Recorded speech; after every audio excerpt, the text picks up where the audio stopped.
काय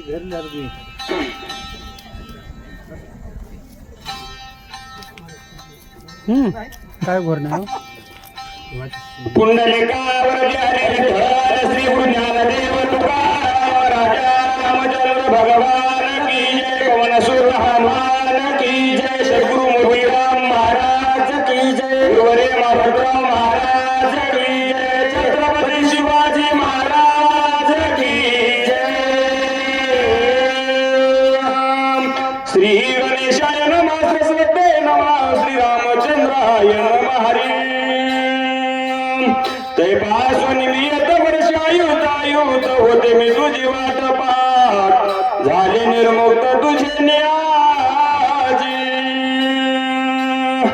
कौशल्यानंदन रामचंद्र पवनसुत हनुमान गौरीनंदन गणेश शांतब्रह्म नाथ महाराज जनार्दन स्वामी आणि गावोबा तसेच मोजे मुकामी पालम या नगरीमध्ये राम या नगरामध्ये जमलेले वाचक सूचक श्रोते प्रवचनकार कीर्तनकार भागवतकार आयोजक नियोजक संयोजक तसेच युट्यूब वाले दाजी लाडक्या बहिणी सर्वांच्या त्यांनी नतमस्तक होऊन जसे सद्गुरु मोतीराम महाराज सेवा करून घेतील तशी सेवा करण्याचा प्रयत्न आलं तरी देवाचं चुकलं तरी देवाचं या ठिकाणी जे काही असणारा हजर असणारी युट्यूब चॅनल आहे त्या युट्यूब चॅनलचं नाव आहे गजर कीर्तनाचा 70-30 या युट्यूब चॅनलच्या माध्यमातून सगळं युट्यूबला जाणार आहे आणि आता इथं जर वर्णनच करायचं झालं इथं सगळे सरच आहेत मी म्हणलं जरा सरका ते म्हणले नाही सरका म्हणणं काही सरच आहेत इथं सगळे सरच आहेत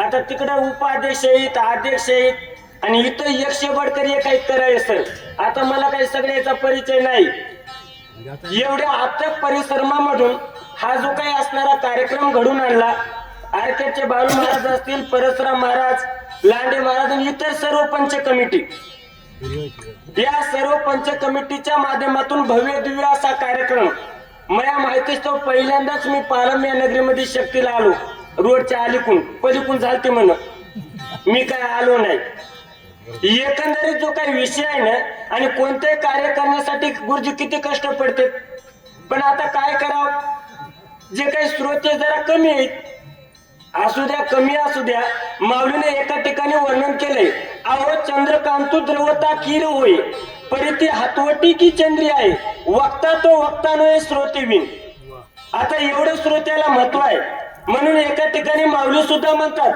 प्रभू तुम्ही महेशाची मूर्ती मी दुबळा अर्चित असे भक्ती म्हणून बोल जरी गंगावती शिवकार आलं की आता या ठिकाणी आपण सर्वजण सुज्ञ आहेत ही काही सर्वसामान्याची बैठक नाही परी प्रौढी बोलो होजी तुम्हा सर्वज्ञाच्या समाजी द्यावे अवदान माझी ही विनंती सलगीची काजे लळे याचे लळे सरती मनोरथाचे मनोरथ पुरती जरी माहेरे श्रीमंत होती तुम्हाशी आता एक जरी असेल अहो ऐकणारे किती त्याच्यापेक्षा कसे त्याला महत्व आहे अहो मला सांगा धृतराष्ट्राला थोडे होते का बक्कळ होते 101 आणि 5 पांडव कमीच होते तसे आता आपण पॉझिटिव्ह थिंकिंग एकंदरीत जो काही असणारा विषय आहे ना ती अप्सरा माझ्या मारुत्र्याला बोलली हे मारुत्र्या तुझे काही माझा उपकार केलास ना त्याच्या उपकारातून उत्तीर्ण होण्यासाठी त्या अप्सरेचा आणि माझ्या मारुत्र्याचा संवाद आहे बोला जन्म मरणावस्था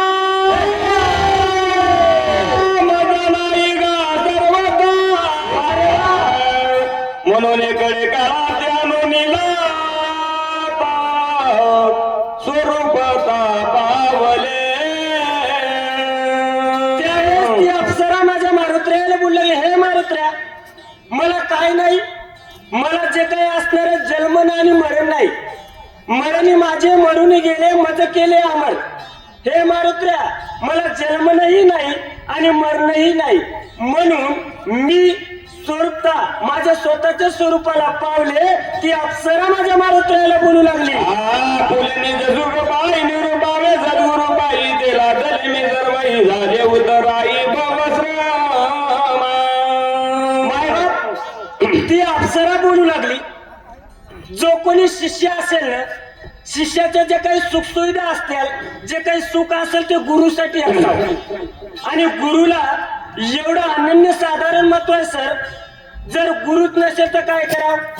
अहो मला सांगा, ज्या शिक्षकाचं BA DED MAD सगळं झालंय त्याला काही ABCD येत नाही का? ते कशासाठी सायस करतय? अर्भकाची साठी, पण ते हाती धरलेली पाटी. तेवढं महत्व आहे. म्हणून ती अप्सरा सांगायली मारुत्र्या, अरे तू माझा गुरु आहेस. आणि सर गुरुला एवढं महत्व आहे ना, प्रत्यक्ष येऊन या देव सांगितला जरी गुह्य भाव, तरी तो न तऱ्हेची स्वयमेव गुरु शिष्यानं रिक्ता. म्हणून माऊली एका ठिकाणी सांगतात गुरु किती महत्वाचा आहे. जाणे तेने गुरु भजीजे, तेने कर्त कार्य होईजे, जैसे मूळ सिंचने सहजे शाखा पल्लव संतोषती. एवढं गुरुचं महत्व आहे.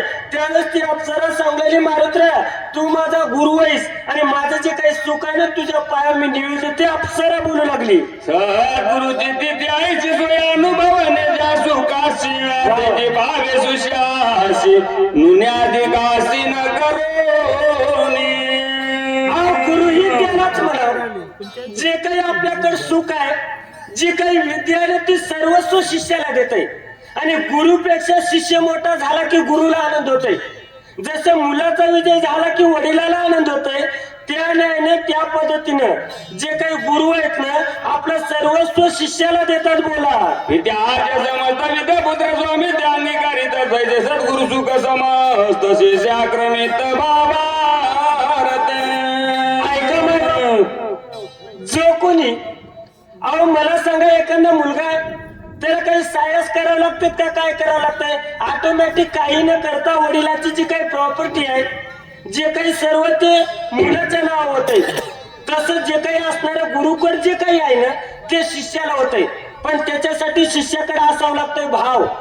आणि शिष्याकडे जर भाव नसेल तर मग काही कामाचं नाही. असा ज्या शिष्याचा भाव आहे त्याला सर्वस्व मिळतंय. बोला अजात पक्षाची जाती पाहिने माऊली वाचोनी काही मुख पसरवणी सर्व ग्रासावगाही झेलित. काय लागलं? अहो गुरु आणि शिष्याचं वर्णन करत असताना सांगू लागले, अजात पक्षी. अजात पक्षी म्हणजे ज्याला पंख फुटला नाही असा अजात पक्षी. अजात शत्रू, त्याला एकही शत्रू नाही असा.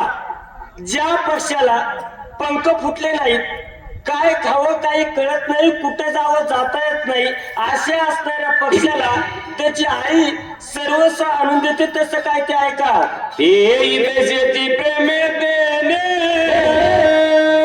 विसरून आपुले खाणे सगळा घास बाळका देणे बाळका करणे आमच्या काय नवलावाय मायबाप. ती त्या पिल्लाची आई आपल्या लेकराला स्वतःच खाणं पिणं विसरती आणि त्या लेकराच्या आणून चोंची मध्ये भरवती. काय तिचं प्रेम आहे, असं त्या प्रेमाचं वर्णन म्हणून गुरुचं तसंच आहे. बोला तुझी माझा विश्वरू तुझी माझा सद्गुरु मदतीनाचा उदारू गेला सचर तू आहे तू माझं सर्वस्व आहेस. का? मी दीन आहे आणि माझ्या दिनाचा उद्धार तू केलास म्हणून तू माझा सद्गुरु आहेस, अशी ती अप्सरा मारुत्र्याला बोलू लागली. सारी सागरी पुढे सद्गुरु वाचून नाही जोडवी दास देवारताही माझी. काय सांगू लागली? ती अप्सरा बोलू लागली, हे जे काही जन्मन आणि मरण हा जो काही संसार आहे ना, या संसारामधून सोडविणारे गुरु आहेत. आणि गुरु शिवाय या संसारामधून दुसरं कोणी सोडविणारा नाही मायबाप, असे ती अप्सरा बोलू लागली. तू ऐकले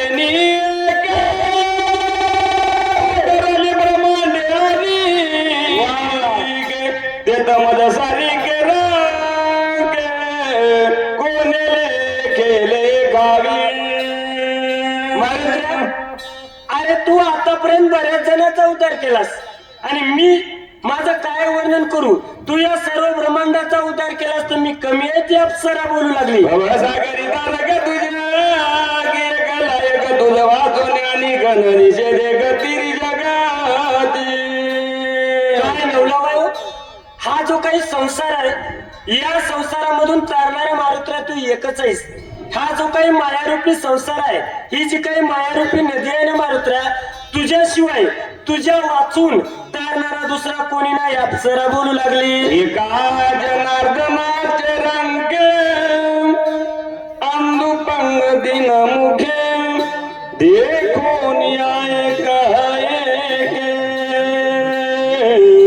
सत्वर देखे आलिंगी. त्यावेळेस गावबा महाराज सांगू लागले माझे गुरु कसे आहेत?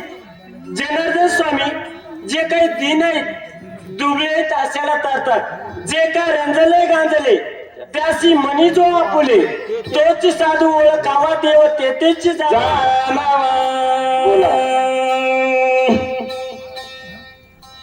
नाम एक रूप एक वरण आश्रम धर्म एक जगी जनार्दन एक नाम तारक जगती.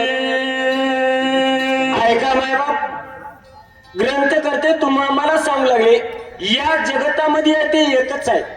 देवा वाचून या जगतामध्ये दुसरं काहीच नाही. का बीजाची झाले तरू हे जे काही बीज आहे ना बीजापासूनच झाड आहे. का बीजाची झाले तरू भांगाराची अलंकारू तैसा म्हणजे एकाचा विस्तारू ते हे जग. ह्या जगात दुसरं काय का सुवर्णाचे मणी केले ते सोनियाच्या सुती ओळले तैसे मी या जग धरले सभयांतरी. एवढं सर्व आहे पण एवढं असून सुद्धा आम्हाला का दिसत नाही? आमच्याकडची दृष्टी नाही. त्यावेळेस गावबा महाराज सांगू लागले या सृष्टीमध्ये असणारा देव एकच आहे. गावबा महाराज सांगू लागले एका जनार्दन शरण करून आपला तवन सांगो पाय पुढील चिन्ह सावधान अवधार. त्यावेळेस त्या अप्सरेनं मारुत्र्याचं स्तवन केलं आणि पुढील चिन्ह सांगू लागली बोला सज्जनाचा स्वभाव पुरून